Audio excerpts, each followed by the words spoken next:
2008, le thème retenu est celui des femmes dans la guerre.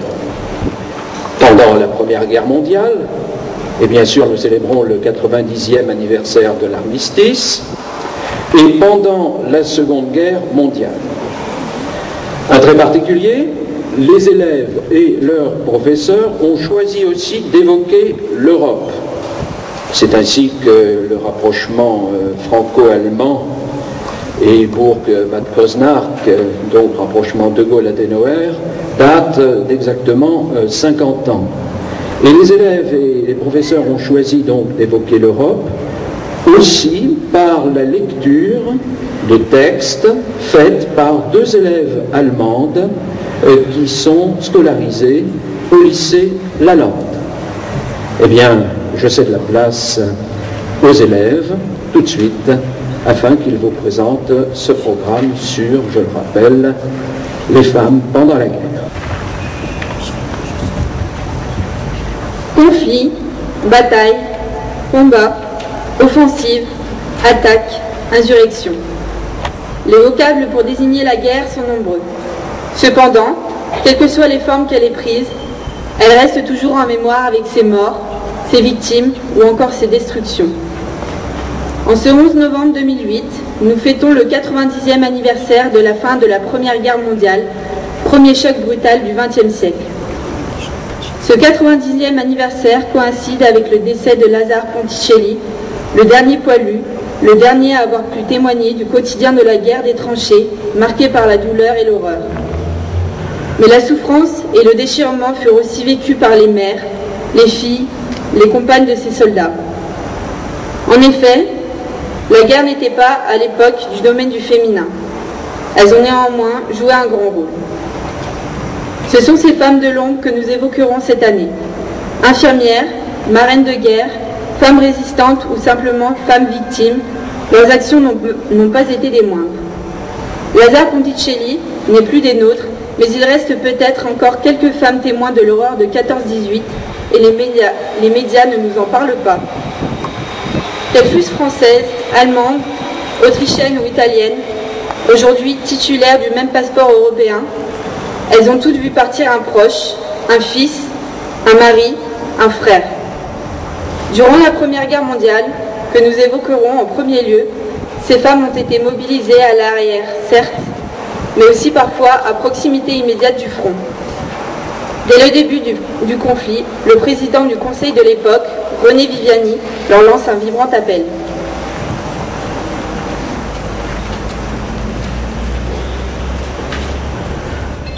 Le 7 août 1914, le président du Conseil, René Viviani, qui songe à une guerre courte, lance un appel aux femmes françaises, principalement aux paysannes, les seules dont il pense avoir un besoin urgent dans les campagnes désertées par les hommes.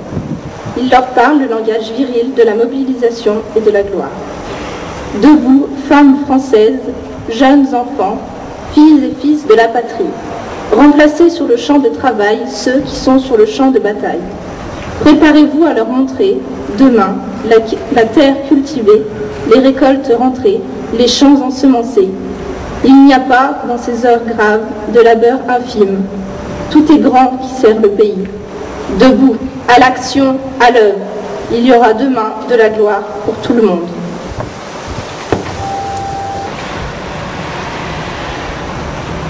La contribution des femmes à l'effort de guerre revêt des formes multiples. La guerre devant être courte, rien n'avait été prévu en 1914 pour soutenir le moral des soldats. Mais les fronts se figent, la guerre s'enlise dans la boue des tranchées, et la question commence naturellement à se poser.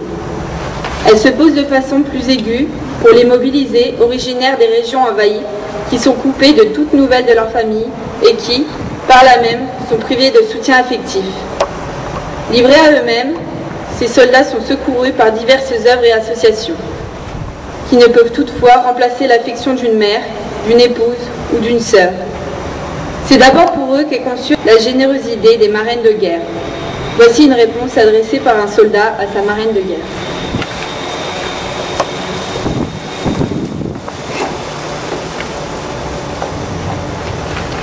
« 1er mai 1916. Chère Madame, je ne pourrai jamais trouver les mots qu'il faudrait pour vous témoigner ma reconnaissance. Vous êtes sans doute la personne à laquelle je pense le plus durant les longues heures d'inaction et de rêverie dans la tranchée. Et il y a un mois, je ne soupçonnais même pas votre existence et je ne vous ai jamais vu. C'est notre lot à nous, les abandonnés, les parias, de nous accrocher ainsi à l'affection inconnue qui se penche vers notre souffrance, puisque nous ne connaissons personne et que nous ne savons pas qui nous sommes. Vos lettres m'émeuvent jusqu'aux larmes. L'autre jour, quand j'ai lu que votre fils a été tué en Alsace et que vous avez adopté un filleul pour le remplacer, j'ai eu du chagrin, comme si je l'avais connu. La prochaine fois que je prendrai part à une action, je penserai à lui. Croyez, madame, à mon affection la plus respectueuse et la plus dévouée, Jean-Louis, caporal au 8e chasseur à pied.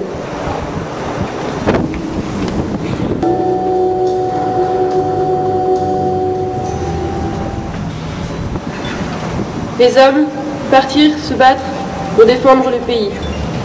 Pour les femmes, la façon de pouvoir prendre part à la guerre était de s'engager en tant qu'infirmière. Mais très vite, il ne s'agit plus de patriotisme, mais de sauver des vies. À cause de la violence des combats, le travail était insoutenable. L'idéal de l'ange blanc cachait une réalité dure. Les femmes, peu considérées, travaillaient dans des conditions d'hygiène déplorables et étaient rarement payées. Malgré tout, de nombreuses infirmières risquèrent leur vie pour celle des soldats. Parmi elles se trouvait Marie Curie. Cette physicienne introduisit ses découvertes radiographiques dans les hôpitaux. Sa nouvelle imagerie médicale permit de soigner rapidement et efficacement. Elle emprunta des voitures qu'elle transforma en ambulances qui furent surnommées Petite Curie parce qu'elles étaient équipées d'appareils radiographiques. 18 unités d'infirmières, parmi lesquelles se trouvait Irène, âgée de 17 ans et fille de Marie Curie, partirent sur les routes du front afin de ramener les blessés. Beaucoup d'autres personnalités se sont ainsi engagées, mais même les simples infirmières ont apporté un soutien humain et essentiel au combat. Pourtant, cette contribution importante n'a pas été reconnue à l'époque.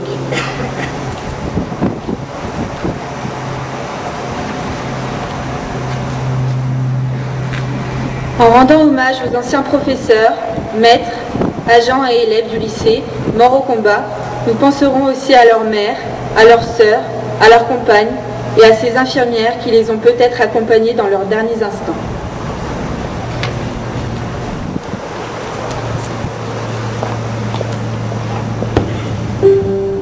Charles Aguetan, Gabriel Alacoque, Louis Alacoque, Marcel Arban, Jean Arnaud, René Assalet, Louis Habitch, Pierre Bange, Alexandre Barbereau, Gustave Bell, Léon Beroux, Johannes Besançon, Victor Bizot, Victor Blanc, Paul Blatrix, Joanny Boisson, Marcel Bouly, Gilbert Boussange, Louis Bouvier, Jean Bosonnet, Léon Brevet, Roger de Gruissis, Marius Brun, Paul Carrier, Félix Cavalier, Charles Solet, Pierre Charnet, Victor Chausson, Pierre Condamin, Étienne Côte, Dominique Cotte, Francis Cuisia, Alfred Curtet, René Curtet, de Bellegarde Albert, Auguste de Robert, Claude Dufour, Henri Dupont,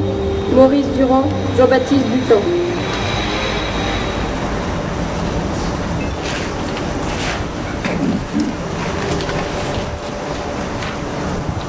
Née avec le siècle, dans un petit village des Hautes-Alpes, Émilie Carle sera la seule des 6 enfants de sa famille à poursuivre des études. Et à quel prix? Pas question chez ces paysans, obligés de travailler d'arrache-pied pour survivre, de se passer d'une paire de bras valides, encore moins en période de guerre. En 1981, Émilie Carle, institutrice en retraite, raconte le retour en permission de son frère Joseph. Au milieu de 1916, mon frère Joseph fit une apparition.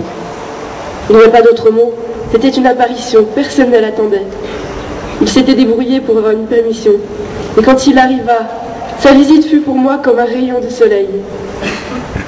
Je trouvais Joseph changé. Pourtant, il était parti depuis 1 an à peine. mais il était plus grave, plus sérieux encore qu'auparavant. Un sérieux au fond duquel se lisait la tristesse. Il me le dit, c'était la guerre qui le poursuivait. Il ne suffisait pas de venir en permission pour l'oublier. Il avait beau faire, la vie des tranchées était une vermine dont on ne se débarrassait pas aussi facilement que les lampes et les pluies. Nous avons fait le tour de la ferme ensemble. Il en avait les larmes aux yeux. Il se rendit compte du travail que cela représentait. J'avais 75 moutons, 8 vaches, je faisais le beurre dans une baratte à main, je m'occupais des fonds et des récoltes. J'avais 16 ans.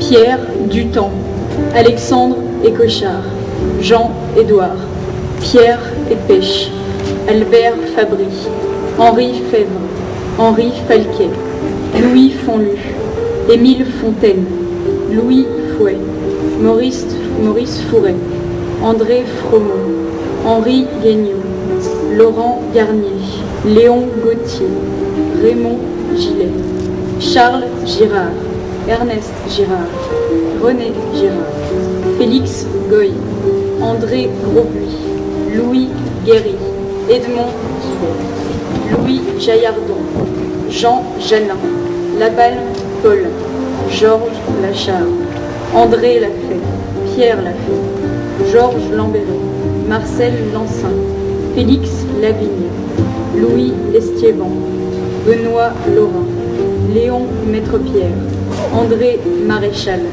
Augustin Mazarot, Henri Méritant, Marcel Merle, Lucien Meuret.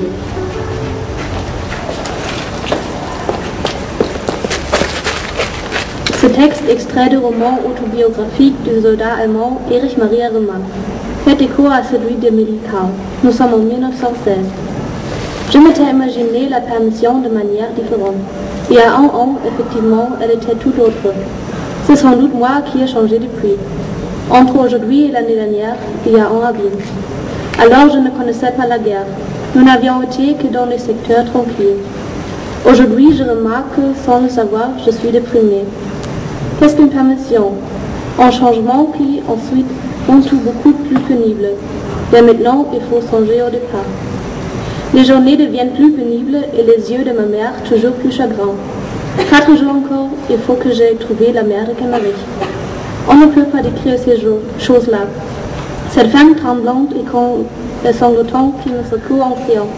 Pourquoi vis-tu donc brusquement, qui m'en ont des larmes en disant, pourquoi êtes-vous donc là, des enfants comme vous, qui s'abattent sur un siège et qui pleurent. Lorsque je la quitte, elle m'embrasse et me fait cadeau d'un portrait de Camarie.